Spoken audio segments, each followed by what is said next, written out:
This clip is brought to you by VegasWinners.com. Get expert sports betting advice from some of the best handicappers in the world. Head on over to VegasWinners.com and win yourself some money. So up next, Owen Hart and Davey Boy Smith are going to retain the tag titles, beating the Smoking Guns in 9 minutes and 17 seconds. They're doing a storyline of Billy still having the hots for Sonny, and who can blame him? And he wants to get Sonny back, but Bart doesn't seem to care. So Bart's pretty much the face here. Billy's still trying to play the heel.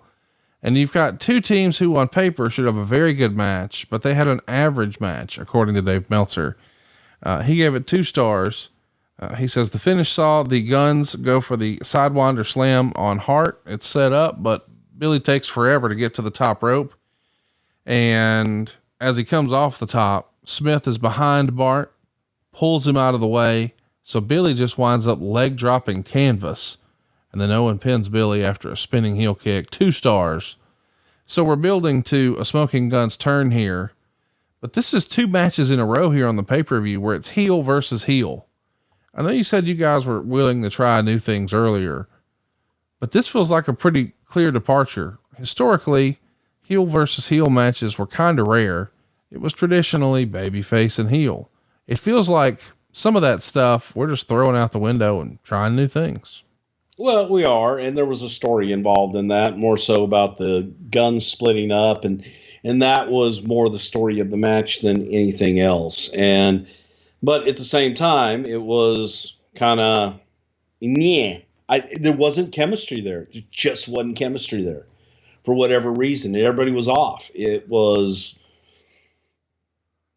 just oil and water in a lot of respects with those 2 teams. Why don't you think it clicked? What was missing? Is it just chemistry and sometimes it's just not there? Really, I think it was just chemistry, but sometimes, man, Davey Boy, look, Owen could work with a broom and have chemistry. But Davey sometimes, man, Davey a lot of times needed the right opponent. And I'm not sure that the Guns, as big as they were and lanky and the way they worked, weren't the right opponent, I think, for Davey. And just not a lot of chemistry there. So there's talk of Dan Crawford or Crawford, however you want to say it, aka Phil LaFawn, and Doug Furness coming in to be opponents for Owen and Davey Boy. We know these guys can go. You've probably seen them do some stuff in Stampede, but certainly over in Japan. Who was biggest on Furness and LaFawn? Do you recall? Like, who was pushing for them to come in? Paul Heyman. Paul Heyman really wanted to bring them into ECW. And JR was a big all Japan, oh my God, these guys. And look, he loved Doug Furness from, where did he go, Tennessee? Yep. College, college athlete. That's fresh. And Phil LaFawn, they had their reputation from all Japan. And that was part of, okay, you know what? Yeah, man, we'll use them and help LaFawn get his green card or whatever. And Paulie, you can use him for a while. I don't know.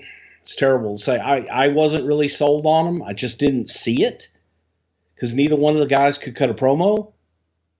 And their work was okay, I guess, in that pond.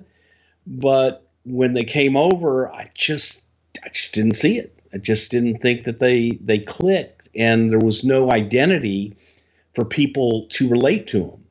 You had a French guy and a Southern boy from Tennessee, and one of them's legit, just badass, crazy, strong, hell of a stud. And the other one's a smooth.